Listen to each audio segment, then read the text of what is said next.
देखिए, पिछले बार भी जब ये नई सरकार आई, मोदी सरकार आई, तो सबसे पहला संकट सूखे का था और उसका हमने सामना किया।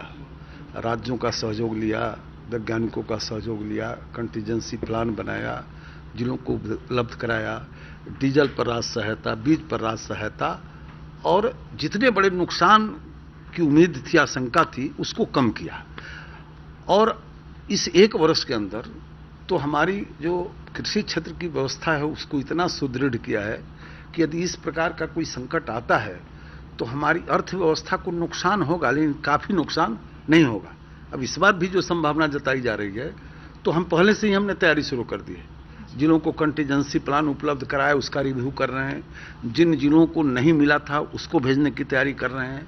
राज्यों के अधिकारियों को 2 बार यहाँ बुलाकर बैठक किए, फिर राज्यों के अंदर हमारे अधिकारी गए हैं। हर राज्य के लिए एक ज्वाइंट सेक्रेटरी स्तर के हमारे पदाधिकारी नियुक्त किए हैं हमने। और जो अन्य मंत्रालय है, जैसे बिजली मंत्रालय है, ग्रामीण विकास मंत्रालय है, जल संसाधन मंत्रालय है, तो उनके साथ भी हमने कोऑर्डिनेशन किया है और हमने पूरी तैयारी की है। प्रकृति का संकट है, ठीक है, प्रकृति को हम रोक नहीं सकते हैं, लेकिन उनके द्वारा जो संकट आएगा उससे प्रभावी ढंग से निपटने का हमने निश्चित रूप से अपनी तैयारी कर ली। सर, इवन जो कॉर्पोरेट सेक्टर रहा है वो काफ़ी चिंतित रहा इस बात से, उनकी भी कंसर्न्स रही हैं। कल सेंसेक्स भी 600 पॉइंट गिरा, आज भी गिरावट है। उसके बाद आरबीआई गवर्नर ने ये भी कहा कि महंगाई बढ़ सकती है, स्पेशली फूड इन्फ्लेशन पर इसका असर आएगा। उस पर आपका क्या कहना है? देखिए, फूड जो अभी आप प्रेस में थे तो सबने ये सवाल कहा कि सबके दाम गिर रहे हैं। अब जहाँ तक दाल का सवाल है तो हमारे देश में पहले से ही इस मामले में हम आत्मनिर्भर नहीं हैं, लेकिन बाकी मामले में तो हम आत्मनिर्भर हैं। दलहन तिलहन को छोड़े तो हमारे पास पर्याप्त स्टॉक है। लेकिन दलहन का जहाँ तक सवाल है तो निश्चित रूप से ये पहले से भी जितना ज़रूरत है उससे काफ़ी कम होता रहा है।